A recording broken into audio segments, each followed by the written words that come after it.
too young to know this, but I was here, I think, the latest mid-90s, maybe even earlier, when I gave a talk to a smaller crowd and I told a joke. Weeks later, I heard outrage. So many people who even said something should be done, little and we shouldn't be invited here because races, species, and so on. And I don't get it. I think this misunderstanding, I want to tell you, embodies all that I think is wrong with political correctness. The joke was, I'm sorry if it's known to some of you, that you said that's the problem, from my book, later used in my book, Play of Fantasies, is an old, basically, Serbian joke about Roma, gypsies, but where gypsy is the winner. It's not even a great joke, but you don't feel obliged to laugh. The joke is that there is a guy sitting at the bar, drinking his whiskey, and then a monkey comes walking by and washes his testicles in the whiskey and goes off. And then the guy, surprised, white male guy, surprised, asks the barman, do you know why is the monkey washing his testicles in my whiskey? The guy says, my God, I don't know. Ask the gypsy band leaders. The guy asked the gypsy band leader, you know, in Balkan, gypsy bands were popular in cafeterias and so on. He asked the gypsy band leader, do you know why does the monkey washes his balls in my whiskey? The gypsy band leader said, yes, of course I know. And that's the whole point. It's not a great one. He knows because he misunderstands the question as the title of a song. And he says, oh my God, oh my God, blah, blah, blah. Now I was accused of being racist and species. The victim in this joke is the most politically correct imaginary. White, male, and so on. The winner is the gypsy, and even the greater winner is the monkey. I just didn't get it. And to give you an opposite, before I go to much more unfortunately serious work, an opposite experience. Now, I don't care if you do this. All my friends are doing this. But once I didn't like when this was done by a guy who, at some conference, ferociously attacked me for implicit racism, all you want, sexism, political incorrectness, and so on. And not to appear too moralistic, to make his critique more funny, he started, again, all my friends are doing this. My friends are doing this, I don't care. You know, I'm a very nervous person. He started to imitate all these my tips. Wait a minute. Political correctness and doing something, imitating other people, which is, frankly, if it's not done by a friend, the most aggressive thing I can imagine. And this is, frankly, my experience. I haven't met, and very strict here, one fanatically politically correct person where I was not able to find some kind of twisted, inverted, whatever racism. And on the contrary, let me give you an example. I don't know how close you are with that. Maybe if there are some even here, they would disagree with that. My most amusing, perfect encounter was when I was years ago in Missoula, Montana, giving the talk. I started a conversation with some Native Americans. And I got the lesson of a lifetime. Because they told me first, they hate being called, this politically correct title, Native American. They told me, my God, the association is, we are Native Americans and you are cultural Americans. So what, you know, this association with nature they didn't want. And then they told me something wonderful. They told me, we much prefer to be called Indians, at least our name is a monument to white man's stupidity, you know. That's not here in India. And then they gave me another wonderful lesson. They told me that they are sick and tired of this patronizing liberal leftist attitude of oh, we destroy nature, we white people, but you have a holistic relationship of dialogue with nature. He said, no, I made a study, I can prove it. We destroyed more forests, we killed more buffaloes than all you white combined, and don't you find they got this apparent defense of the other is a defense of what I call, you know, my old joke is that today we are getting decaffeinated coffee, a thing without its poisonous substance, no? Fat-free milk, decaf coffee, whatever, all these products where you get the thing without poisonous. And that basically what this type of politically correct multiculturalism offers with us is precisely a decaffeinated other. You know, purified other, not the real other, and this, my Indian Native American friends detected this very well. How beneath this apparent celebration of the other, you know, holistic and so on. And then I learned another thing which confirmed my critical prejudice, if you want. A friend, black, from South Africa, showed me, you should read it, some brochures which the white Africans, before Mandela came to power, apartheid regime produced to convince not so much their own public as the international enlightened opinion why apartheid is good.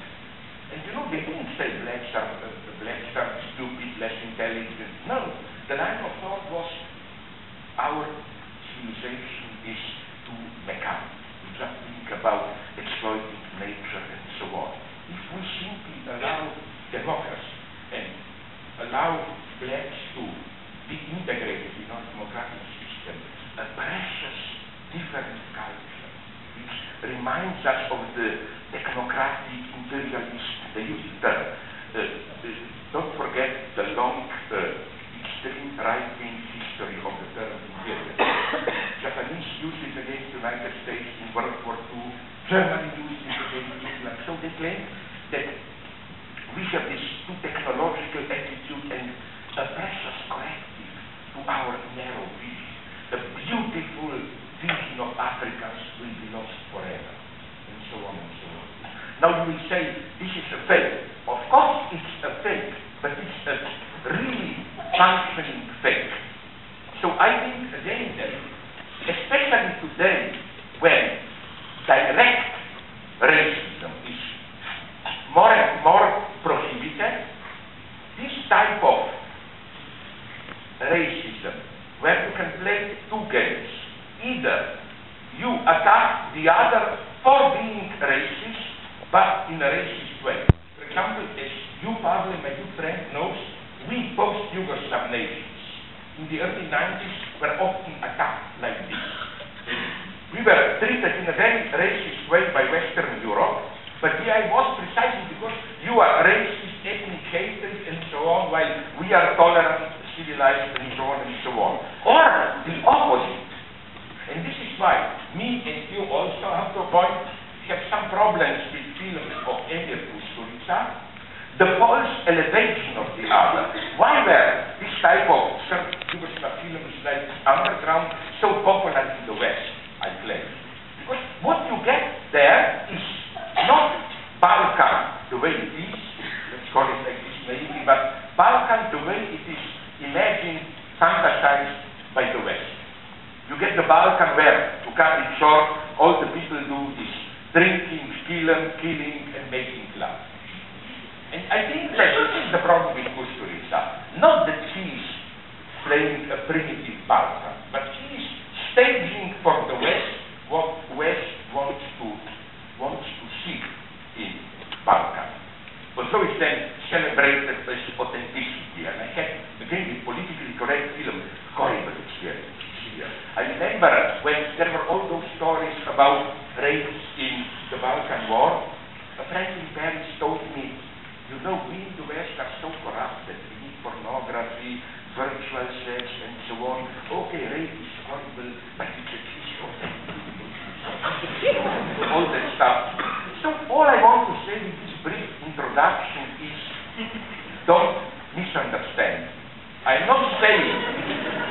drop political correctness, let's just tell dirty, racist jokes, and so on and so on. I'm just saying that the problem for me with political correctness and some similar things is that while, of course, detecting the right problem, the way they conceptualize the problem and the way they react to the problem is part of the problem. And I'm telling you this now, not as a new joke, but to make it clear where I see the task of public intellectuals, if you want, today. Let's not bluff. You will not get answers from us intellectuals. As I said yesterday in New York, I felt almost tragic when I got from Slovenia 2 days ago. In Slovenia we also had some small Wall Street type demonstrations. I got from there a tragic message from a young leftist student telling me, Professor, you are a philosopher, you know, could you please send us in 2-3 days a detailed plan? What we should do now, what we can do. Sorry, we don't know. What we can do is, I think, something which is maybe even more important.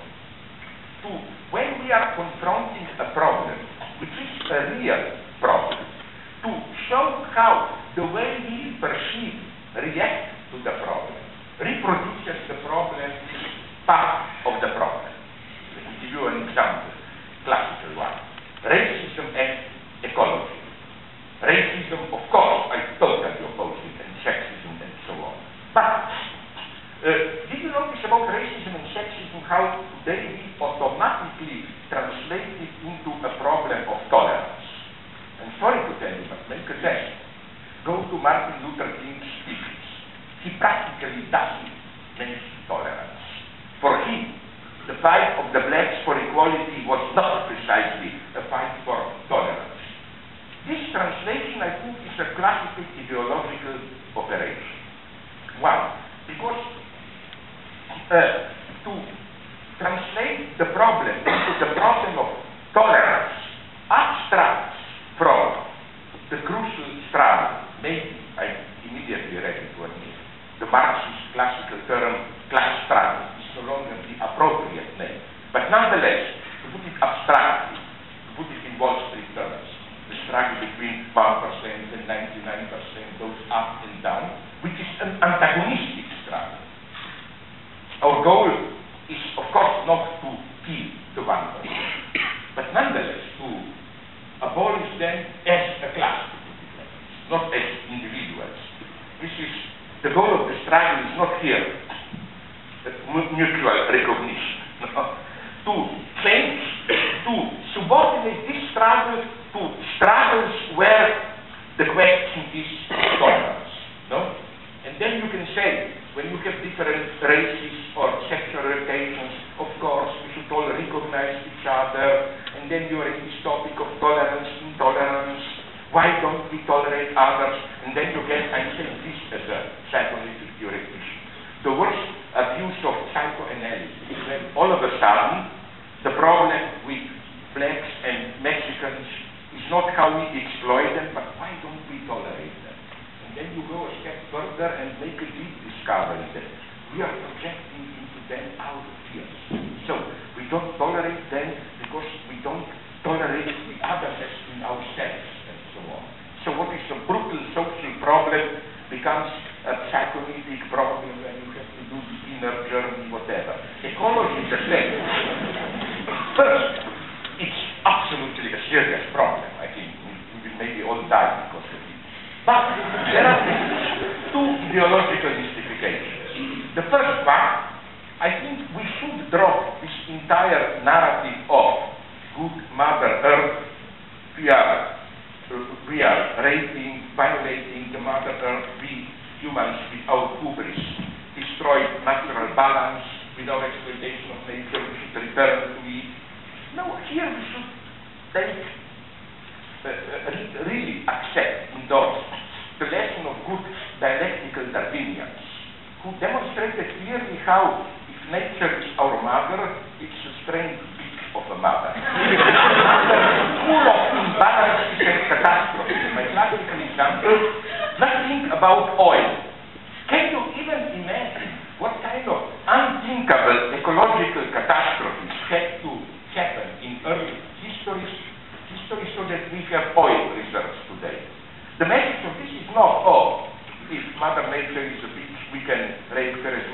want nothing. No, it means something else. It means that the situation is even more dangerous. There is no loss of balance. We have, as it were, nowhere to return. We cannot play this game. The other ideology I claim, I'm sorry if I repeat myself, you don't know this moment. The other ideology of ecology is what many analysts knew, but even if we know it, we reproduce it in our practice. And this is the big lesson. Also in the way we relate to economic crisis. Namely, I don't buy everything that Paul Krugman, the Nobel Prize, they call it, left Keynesian, whatever economist said, but to one answer he gave a wonderfully correct question. Namely, he was asked by a journalist, now we know what had to go wrong, what we were doing wrongly for 1-2 decades before 2008, so that crisis, financial explosion, happened in September or in October of 2008. And the journalist asked him, do you think that if we were to know it in advance, years before, that things would have turned out differently? He said no. Even if we were to know everything, we would have probably be doing exactly the same things. This is how ideology functions today. This is cynicism. Cynicism is not something evil in the sense of the evil, cynical smile. Cynicism means ideology functions even if, and maybe here I'm a little bit cynical, I add, especially when you appear not to believe it. That's one of the beautiful lessons of psychoanalysis, that beliefs function, structure our reality, even if no one believes in them. Let me give you a stupid everyday example, which is way too simplistic. Things are, of course, much more complex. Santa Claus. If I ask you as parents, do you believe in Santa Claus? You will, of course, tell me, I'm not stupid, I buy the present. I have to ask your small children, do you believe? They would probably tell me, of course not, I'm not an idiot, but I pretend to believe so that I get presents, and so on and so on. And we can complicate the scheme, but my point is that here we have a belief which functions as the structure of social, family, and even wider interaction without anyone believing. Things can function, all you need is a subject supposed to, what in psychoanalysis we call subject supposed to. In already my first book, which, as I see from the beautiful young faces here, I didn't say young, feminine faces, because they would be abuse of sexism. Before even some of you were born, in my first English book, Sublime Objects in Biology, I think, I quote this wonderful old joke from, I think this one was from Yugoslav socialism. How, let's say, a rumor starts to circulate that there is not enough toilet paper in the stores. Now, how does an average citizen react? And I experienced this myself when I was young. Not about toilet paper. You reason like this. I usually don't trust communists in power. They lie. And incidentally, I was 2 months ago in China, where they told me in China they have wonderful sense of irony. They say, you know, often there are rumors and you are not sure if they are true or not. But they told me in China, there is only one way to be absolutely sure that something really happened, when the authorities deny. Okay, I knew this is really a rumor, a panic, where there is enough toilet paper. But that's how I or you would have it. But what if there are enough stupid people who really believe that there is not enough toilet paper? What they will do is probably, because they believe there is not enough paper, they will run to the stores and buy as much as possible to be sure that they will have enough of the toilet paper. And the result of this will be that, of course, if everyone buys too much, that there will not be enough paper. So I reason precisely because I expect this to happen, I have to go now and buy as much paper. So my thesis is a very simple one. Nobody has to believe that there really is not enough paper. It's just enough for each of us to posit a subject supposed to believe, an idiot who does believe and act accordingly, and the result is exactly the same. There will really not be enough toilet paper, and so on. This phenomenon, I think, again, is absolutely crucial, and the truly difficult thing is not to renounce belief. We in the cynical era don't like to believe, but to renounce this reference to a naive other who doesn't believe. Let me tell you another old story, pretty serious. It was told to me by this Hungarian philosopher who was teaching at School for Social Research. I may be wrong, I think she's now in Australia, or I don't know, Agnes Kelly, two philosophers, George Lucas, the great Marxist philosopher. She told me that she's now a very old lady and she was there. I don't know if it was in Auschwitz or Dachau, but I get the numbers here, that is not. And she told me that in every barracks of a concentration camp, there were basically two types of people, the brutal survivalists.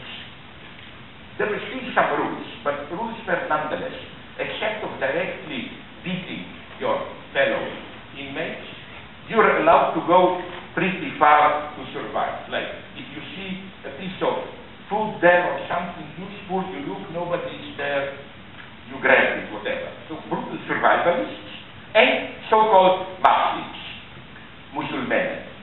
This is just a racist designation, because Muslims were perceived, that was the European myth, as people totally surrendering themselves to fate, to just, move like this, do nothing. The Muslims were the living dead, so-called. These were people who were biologically still alive, but broken down to such an extent that they were simply no longer people interested really even in their own survival. Like Giorgio Agamben, in his book What Remains of Auschwitz, there's some wonderful pages on them where he says that he is right, and I checked with some cinema specialists, that while we have many shots, these of Allies liberating a concentration camp, all the pile of corpses, although they did see there also thousands of Muslims, the living dead, we practically don't have shots of them.